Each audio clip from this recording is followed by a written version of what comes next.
আইএসএফের পতাকা খুলে জলে ফেলে দেওয়ার অভিযোগ তৃণমূল কর্মী সমর্থকদের বিরুদ্ধে।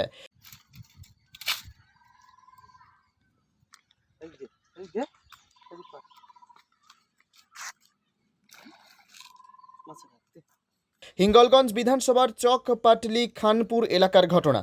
এখানে আইএসএফের একটি পথসভাকে কেন্দ্র করে এলাকায় লাগানো হয়েছিল আইএসএফের পতাকা ও ব্যানার। সেই পতাকা খুলে জলে ফেলে দিচ্ছে এক ব্যক্তি।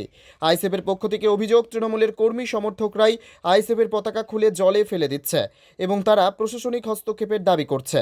যদিও এ বিষয়ে হিঙ্গলগঞ্জের বিধায়ক দেবেশ মণ্ডল ফোনে জানান, আইএসএফ একটা ছোট্ট দল, তাদের কোনো সংগঠন নেই। তৃণমূলকে বদনাম করার জন্য এইসব রটাচ্ছে তারা। তৃণমূলের এইরকম অন্যায় কাজ করার দরকার পড়ে না। আজ হিঙ্গলগঞ্জ বিধানসভার পাটলিখানপুর গ্রাম পঞ্চায়েতের আইএসএফ তথা ইন্ডিয়ান সেকুলার ফ্রন্টের একটি পথসভা ছিল।